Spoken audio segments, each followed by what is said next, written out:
Olá, bem-vindo ao Resenha Saltense. Nós somos um grupo de amigos que se reúne periodicamente e pessoalmente para discutir salto. Meu nome é Anderson Oliveira, aqui ao meu lado tem Luiz Felipe Godoy, que é advogado, e Márcio Conrado, também advogado. Porque a gente sabe que o assunto do momento agora é o SAI.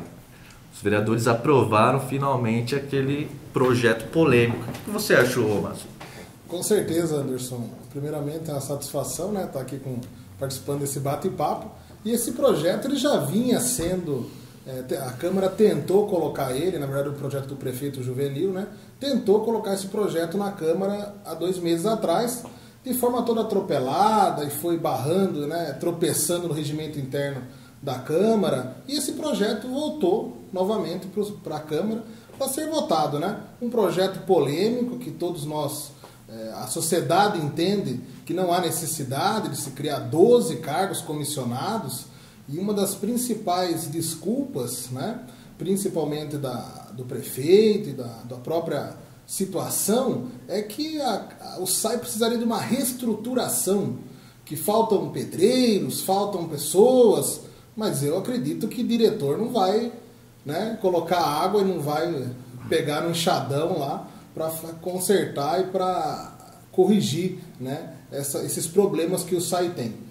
E ontem, na sessão de ontem, ficou bem claro que realmente a situação, os vereadores que votaram a favor não discutiram o projeto, em momento algum se manifestaram. O meu amigo Godoy estava lá, né, Godoy? Inclusive no que você falou aí sobre os cargos comissionados, na verdade, a justificativa que eles adotaram no projeto era mais para sanar um possível aí falta de pessoal, né, que eles falam que só tem uma equipe, que precisaria montar 3, mas se você for ver, vai montar 3 diretorias novas e tem mais lá 12 cargos comissionados. Então, esses cargos, provavelmente, logo após sancionada a lei e promulgada ela, já vai ser, via decreto, já vão ter esses cargos. Agora, quem realmente vai trabalhar, colocar a mão na massa, são como pedreiro, o próprio motorista, né, o pessoal que vai fazer parte dessa equipe, somente via concurso. Ou seja, com o tempo que nós temos e com as restrições que tem tanto na lei eleitoral quanto na lei de responsabilidade fiscal, não vai dar tempo, não tem tempo hábil para você conseguir contratar uma empresa para fazer concurso, fazer o concurso, corrigir as provas, lançar todo o edital, enfim, fazer tudo o que deve ser feito no concurso para contratar essas pessoas para esse ano. Então a justificativa do projeto que ele chegou inicialmente na Câmara já é totalmente equivocada, porque não vai sanar nada. Você só vai colocar as pessoas lá dentro do gabinete, dentro do escritório, quem realmente vai colocar a mão na massa, esse ano pelo menos não vai entrar ninguém. Agora eu pergunto, quem vai colocar a mão no bolso para pagar essa conta extra? Porque o impacto financeiro, Anderson... E o impacto no momento que todo mundo está cortando os gastos. Sim, porque a situação que a gente está vivendo, todo mundo demitindo, muita empresa demitindo, e eles querendo contratar. E não é um impacto qualquer, é R$1 milhão, né? No próximo ano já é mais de R$1 milhão. Sim, né? E esse R$1 milhão, uma das justificativas do município é que ele vai ser adquirido, né? Vai ser coberto com o aumento da receita do SAI. Agora, qual que é o aumento da receita do SAI? Todos nós sabemos que o SAI não tem outra coisa senão vender água, né? Eles vão reajustar a água, tá? Então já está adiantando? A lei ela veda esse tipo de reajuste, mas será que quando tiver uma nova comissão que for analisar o reajuste vai ser levado em conta, obviamente, as despesas? Sim, né? E aí demonstrando que a receita é insuficiente, isso consequentemente vai resultar num aumento lamentável. Mais peso para o bolso do saltense. Então. Com certeza. Assim, o que eu tiro de positivo de ontem é que pelo menos a contribuição de melhoria foi algo tirado do projeto, né? Então, assim, mesmo que no Código Tributário Nacional conste que é permitido isso, eu entendo que tem que ter uma lei municipal dando essa chancela. E sabe o que é interessante, Godoy? Houve algumas críticas em relação ao que seria manutenção e o que seria obra nova. Agora eu vou fazer uma pergunta para você. Se você tem lá a sua casa e você não faz a manutenção periódica, obviamente vai chegar um dia que você vai ter que demolir ela e fazer uma coisa nova. Quer dizer, qual que seria o interesse de fazer a manutenção sendo que eu posso justificar isso mais à frente. Não, a gente vai fazer uma grande obra para aí sim poder cobrar. Quer dizer que existe uma linha tênue entre o que poderia ser a manutenção e o que poderia ser uma obra nova. Exatamente. Nem no Código Tributário Nacional tem uma definição muito clara do que seria a melhoria, né? Então, melhoria pode se enquadrar em N tipo de serviço, de... Agora, por que foi tudo tão às pressas, essa aprovação? Então, inclusive, eu e o Márcio, nós participamos aí da questão do processo lá, né, que nós barramos na Justiça por 2 ocasiões, junto com o Dr. Flávio e também com o Dr. Haroldo. Nós barramos não é nem pelo conteúdo do processo, é pelo atropelo que teve no tramitar dele, né? Então, todo o trâmite dele já começou pulando prazo. Pulando o regimento interno da Câmara. Então, atropelaram totalmente... Teve uma audiência, uma sessão no domingo, né? Uma sessão extraordinária para que toda a sociedade compareceu, protestou, né? Então, a forma como... Desculpe interromper, mas a forma como esse projeto se apresentou na Câmara, né? Ele se apresentou de forma realmente... Mas o que chama a atenção é que, no primeiro caso, a população já se colocou contra, rejeitou qualquer tipo de reforma, mas mesmo assim eles insistiram, passaram por cima da vontade da população e foram aprovar. Eles têm a base, né? A Prefeitura tem a base na Câmara, a maior parte dos vereadores acabou conseguindo aprovar. Nós temos aí já o exemplo do IPTU, que a população também se colocou contra e em nenhum momento a população foi ouvida. Então, assim... Infelizmente, a Câmara de Salto em nenhum momento está atenta aí a... Aliás, ouvir a população não é a marca desse governo, né? Inclusive... Mas não é nossa gente em primeiro lugar? Mas inclusive Só ontem, slogan, né, o próprio presidente da Câmara salientou que pensaram até em fazer uma audiência pública, mas acharam desnecessário. Ou seja, se é desnecessário você explicar para o povo o que ele... Né, quais são as leis que ele vai ter que cumprir, porque a lei se aplica a todos os saltenses, então... é uma coisa meio estranha, né? E existem alguns parágrafos na lei que também fazem modificação em relação ao processo de licitação, dando mais autonomia para o SAI para contratar por carta convite, né? Então são todos detalhes que nós entendemos, essa é a minha opinião particular, né? Nessa, que não foi nessa dos limites, o valor de projeto chega a R$30 mil, sem nenhuma licitação. Ou seja, uma empresa... que for indicada, escolhida pelos diretores do SAI, ela vai fazer um serviço de R$30 mil. E R$30 mil, vamos supor que faça aí uma empresa faça isso periodicamente, um serviço aí de R$30 mil, é um valor, né? Não é um valor baixo. Diga-se de passagem, Anderson, quando esse projeto entrou na Câmara pela primeira vez, havia um outro projeto que dava aumento, se não me engano, para 8 funcionários públicos, somente 8. Eram os procuradores. Os procuradores, valorando o salário deles em mais de 50%. Quer dizer que desde o início, né, de todo esse trâmite, a ideia sempre foi beneficiar um certo grupo de pessoas, né, tanto no primeiro projeto quanto no segundo. Agora, no ano eleitoral, fica um questionamento aí, a sociedade tem esse questionamento, por quê? Se é tão bom, se era uma coisa tão boa para a sociedade, por que não foi feito no começo do governo? Se a ideia é reestruturar o SAI, então por que não se votou um plano de carreira para todos os funcionários? E os demais funcionários do SAI também não mereceriam, né, uma gratificação, um plano de carreira? Então esse foi o nosso questionamento. Até esse projeto aí dos procuradores, que acabou aí meio que se confundindo com o projeto do SAI, porque foram votados no mesmo dia, o próprio jurídico da Câmara tinha feito um parecer contrário, porque eles tinham tinham mascarado um aumento de salário em forma de gratificação. O parecer da Câmara falou que isso não era legal e tal. E os vereadores insistiram em querer aprovar o projeto, só não passou adiante por causa da população que estava lá, e eles acabaram segurando, e depois na outra semana, o executivo retirou o projeto, né, por causa de toda a polêmica que teve. Mas não, o projeto teria passado. Se não tivesse aquelas pessoas ali, o projeto tinha passado, né? Então, assim, não querem ouvir a população, eles querem passar os projetos deles, independente do prejuízo que vai causar à cidade e aos munícipes. Mas o que chama atenção, você falou que eles não querem ouvir a população, como que uma administração chega dizendo que está bastante ligada, né, com o cidadão, mas ela sempre age a revelia. O cidadão claro, vota em mim, mas depois chamou atenção esse caso do acidente que matou a estudante, isso na semana passada, né, se não me engano. Sim. E que a prefeitura e outros órgãos não falaram nada, né, como se não tivesse acontecido aquilo. Ou seja, o que a gente sabe até agora é que o ônibus não freou sobre uma lombada, que não tinha sinalização, tinha acabado de ser feito, não tinha sinalização de trânsito e também não tinha sido pintado. Ninguém tomou a culpa, né? Ninguém disse, olha, eu fui culpado, a gente deixou... A morte da menina permanece sem o pedido de desculpas, ou vamos esclarecer o que houve. Né? Não teve culpado. Né? Como que você vê isso aí? Assim, na verdade, essa tragédia era uma tragédia anunciada já. Porque aqui em Salto, várias lombadas estão irregulares.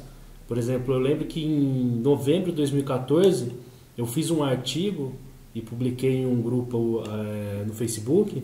falando da lombada da Getúlio Vargas, que foi uma lombada que está depois de uma curva, está a 20 metros de uma curva, está numa via que não pode, que aquela é uma via coletora, que não pode ter lombada pela resolução do CONTRAN. As medidas dela, tanto de altura e de largura, estão fora. Para você ter noção, ela chega a ter 30 centímetros, e enquanto a lei fala que é 11. Então, assim, quase 3 vezes, né? A exemplo, a própria lombada da Avenida dos Migrantes, né, que vai para as Nações, aquela acredito que seja uma das maiores lombadas que nós temos na cidade, né? O carro fica inteiro. É o famoso boi deitado. Exatamente, né?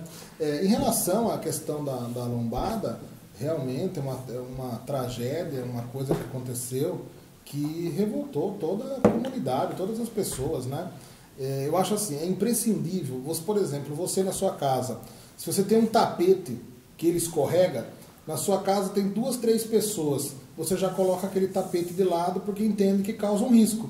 Agora imagine a administração pública quando coloca um obstáculo, porque a lombada nada mais é que um obstáculo no meio da pista. Então, quer dizer, ali vão passar milhares de pessoas todos os dias, e você acaba colocando em risco toda a vida dessas pessoas, podendo causar acidentes, danos, e infelizmente, nesse caso, aconteceu algo muito mais grave, algo que levou a essa tragédia. Na visão de vocês, de quem é a responsabilidade? Assim, nós temos a empresa e nós temos a prefeitura, que foi responsável pela lombada e é também responsável pela contratação da empresa. O Código de Trânsito, se não me engano, no artigo 88, fala expressamente que nenhuma via pode ser liberada sem sinalização.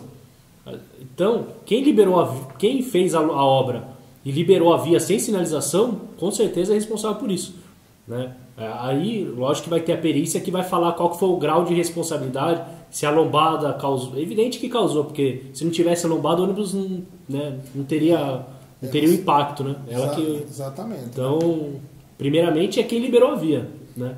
Aí depois, se o motorista estava acima da velocidade, tem o tacógrafo que vai ser analisado, que todo ônibus tem lá, o tacógrafo, que é o aparelhinho que fica medindo a velocidade, né? Faz o gráfico da velocidade. Então ele vai medir isso e vai constatar se o motorista estava ou não acima da velocidade. Falam da questão do freio, que foi desmentida pela empresa. Mas no local, de fato, não há nenhuma marca de frenagem, né? Então não houve tentativa, pelo menos, de frear, nem que seja bruscamente e tal. Eu acredito que o inquérito policial ainda não foi concluído, acredito eu, e muitas dessas questões vão poder ser respondidas pelo inquérito. Agora, a grosso modo, o que parece, o próprio depoimento das pessoas que se pronunciaram na mídia, que quando foi feita aquela lombada, não se preocuparam em colocar nenhum tipo de sinalização, exatamente nenhum tipo. Quer dizer, uma lombada sem nenhum tipo de sinalização, o motorista está ali preocupado, está todo dia passando pelo mesmo lugar, está acostumado né, com o trajeto, e aquele obstáculo aparece na frente dele, com certeza ele deve ter se assustado, né, e ocasionou o acidente. Então eu entendo que existe uma responsabilidade muito grande de quem colocou a lombada ali, que foi o poder público. Né? Esse acidente foi nas primeiras horas do dia.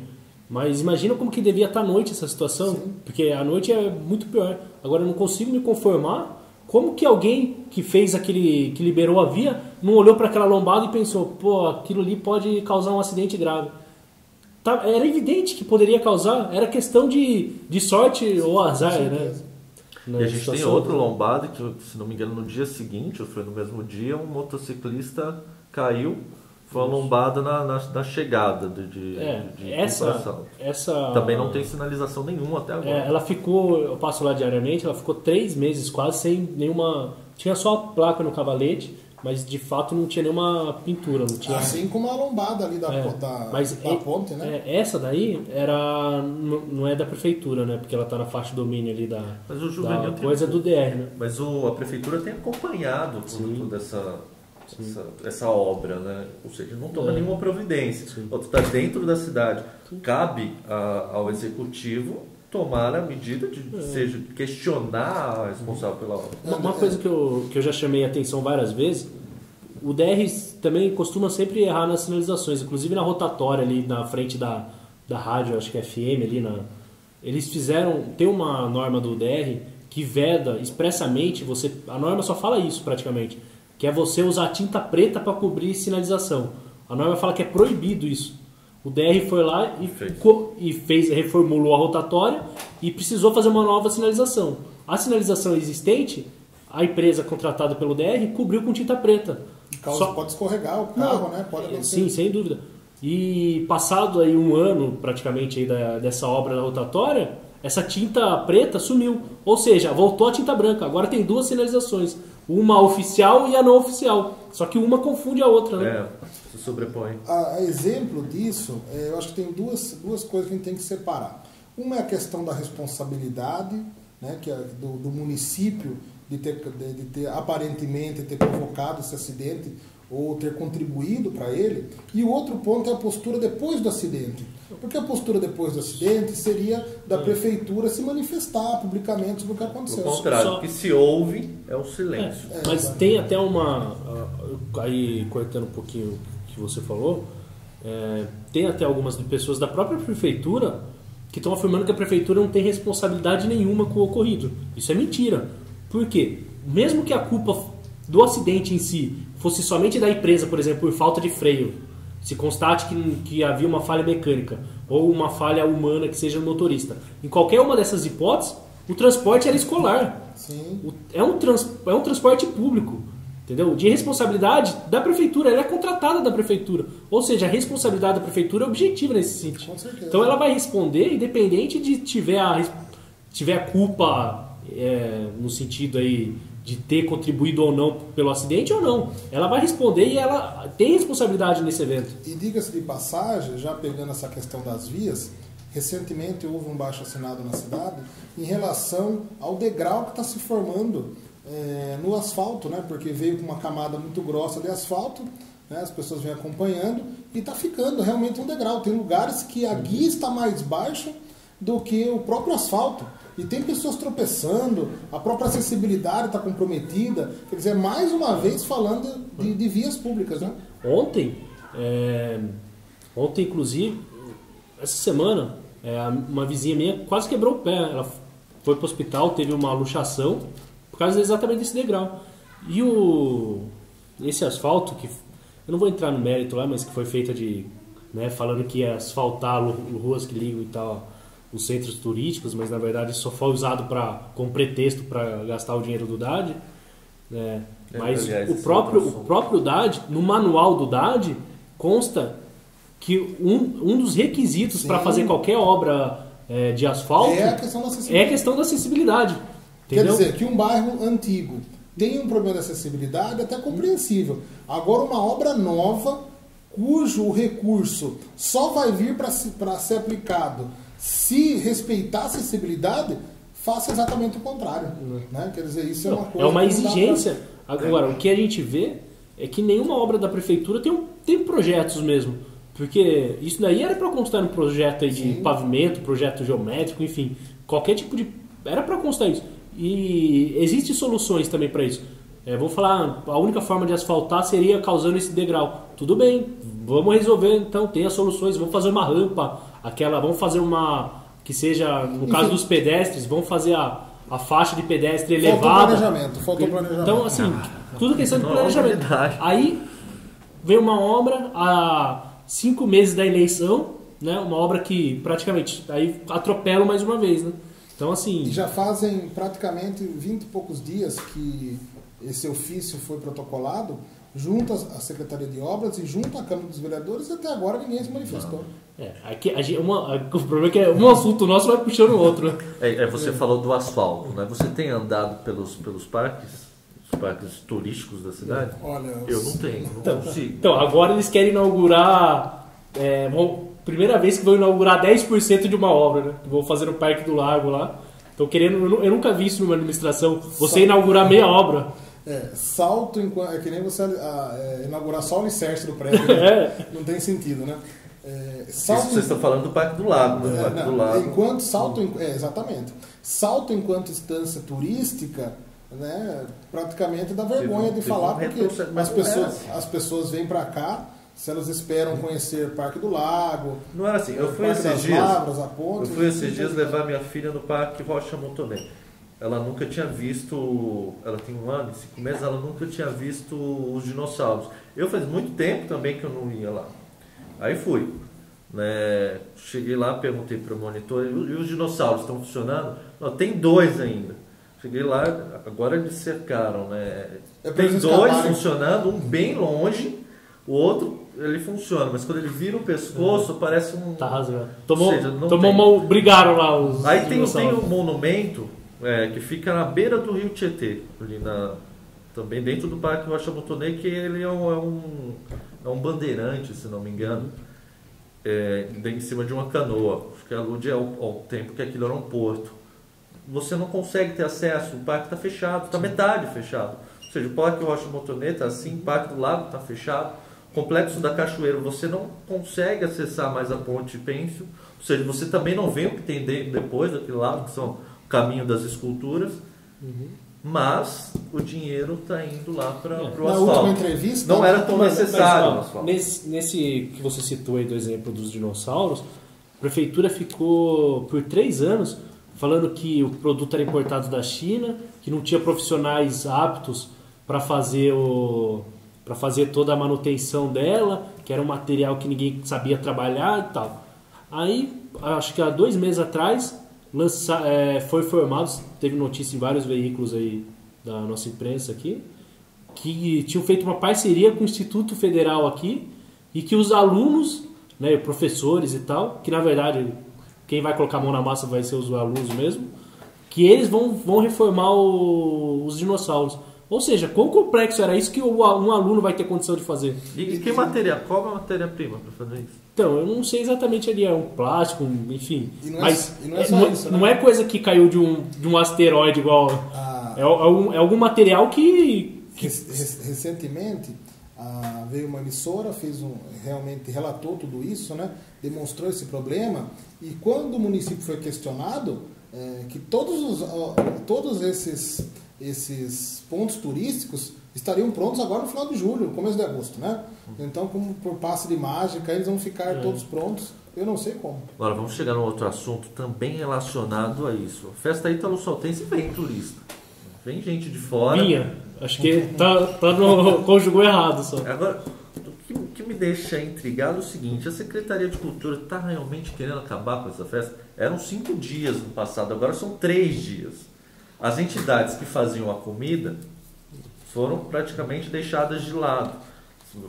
Acho que eles ganharam quanto? R$500? 584. R$584 com o evento. Não puderam, com exceção de 2 que tiveram barracos. Participaram.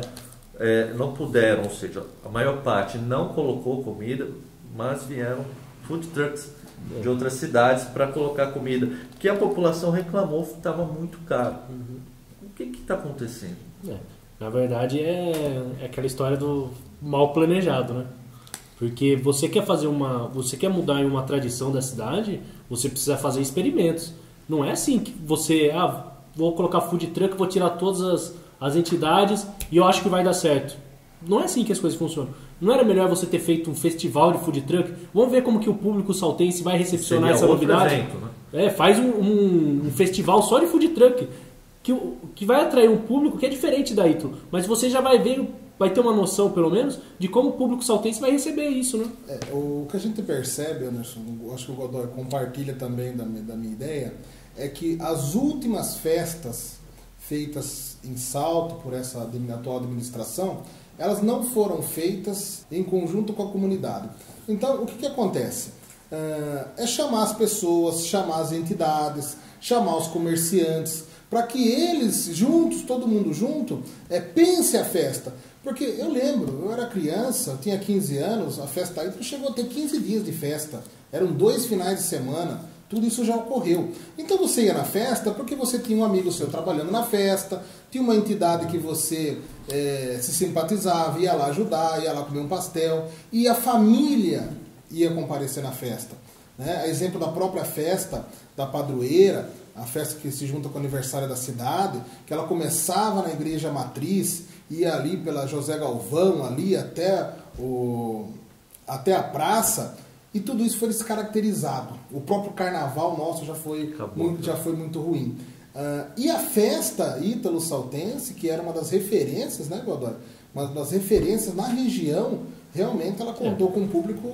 E assim, não só pelo evento, pelo saltense não ter o momento de lazer, mas os principais prejudicados de tudo isso foram as entidades. Perderam né? receita. Porque as entidades, tem algumas que chegavam a ter quase 50% da receita de cada ano ligada a eventos. Né? Então, praticamente, você cortou isso. Porque entidades que recebiam aí 15 mil por festa, receber R$584, entidades que às vezes atendem 100 pessoas, 100 crianças, R$6, o que você compra com R$6 hoje em dia? Então, assim, praticamente acabaram com a ajuda das entidades. Os food trucks de outras cidades vieram para cá, quer dizer, arrecadaram um pouco de dinheiro da cidade e levaram embora. Ou seja, dinheiro para outras cidades. Bem, pessoal, esse foi a resenha saltense. Nosso tempo está acabando já. Eu queria agradecer os dois pelo bate-papo e a gente volta numa próxima. É um prazer estar com vocês aqui. Agradeço o convite. Sempre que puderem, podem me chamar que eu compareço. Eu também agradeço o convite, Anderson. Agradeço a presença do Godoy também. Realmente foi um bate-papo muito legal. Espero que todo mundo goste. Estamos aí. Valeu.